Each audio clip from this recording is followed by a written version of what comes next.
Plug in some attitude with Sound Toys.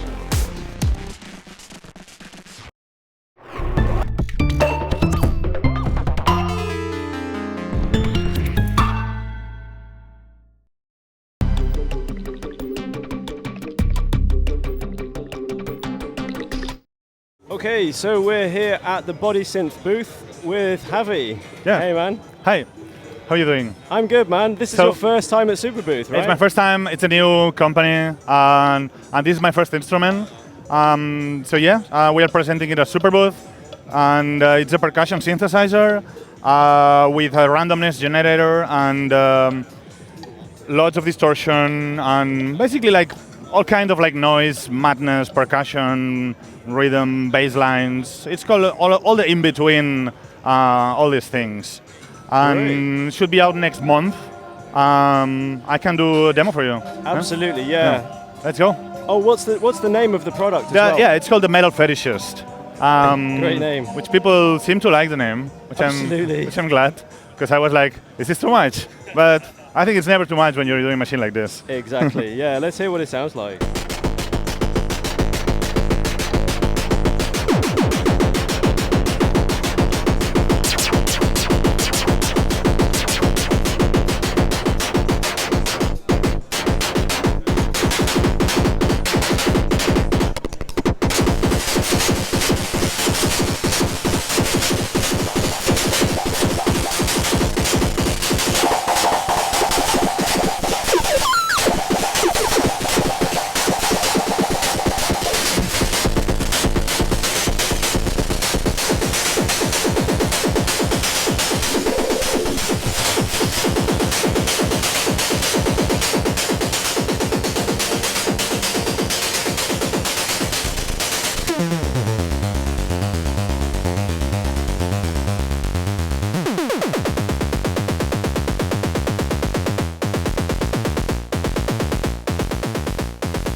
A huge diverse range of sound. Exactly.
Just ask a couple of questions.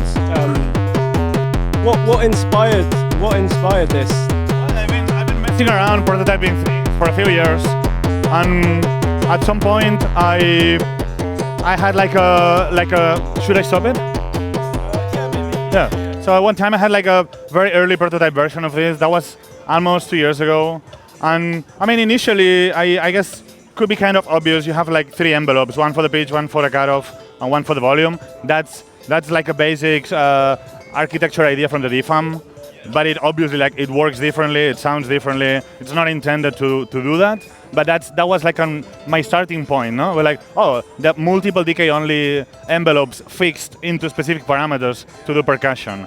But if you just you do that and you have a sequencer, it's kind of boring. So I came up with the idea of having a very, very simple to use sequencer, which is what you see here. And this one, you're gonna remove the volume just so you see. So what we see when I do this, I'm introducing trigger skipping. That's a percentage. That always triggers, never triggers. That's a 50%. You know, that's kind of the idea. And this one here, every time this triggers, this is like a new step modulation value that you can send to multiple destinations. So the big knob, kind of inspired by parts of the Turing machine from Eurorack, you can basically lock all these random events into repeatable sequences. So you can just say, okay, whatever happened, give me the last 8 over and over and over. So if you don't like it, you just go off, generate new randomness, and then lock it again. And it's just 3 knobs for the sequencer, which is very fun, I think. If you want more flexibility, you have like a Eurorack compatible interface, so you can use like a CV sequencer, basically anything that can trigger gates and voltage to control pitch, control the amount of noise, control the filter. You can use an external sequencer for that, but internally it's completely random.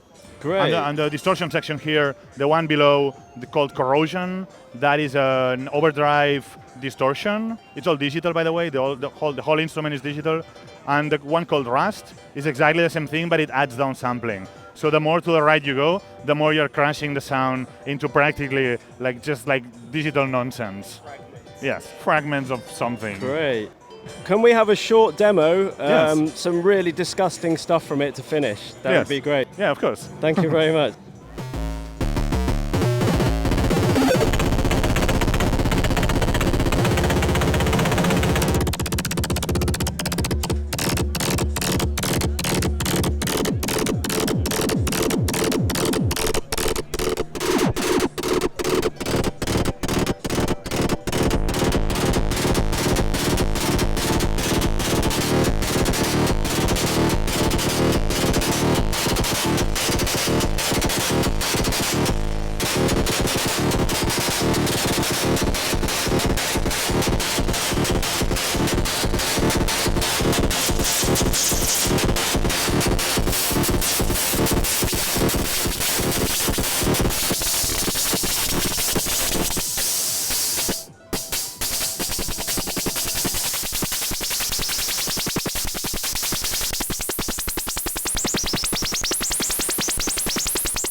Amazing.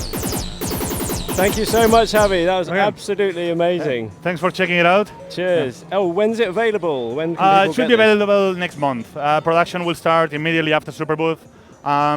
There's a bunch of shops that have it on pre-order already, but the first run is quite small. I think it's 100 units. So I'm already thinking about the second batch because there's much more interest than what I was thinking, so I'm very happy about it. Yeah. Well, it sounds amazing. Thank you so much for showing us. Yeah, thanks for checking it out. Great.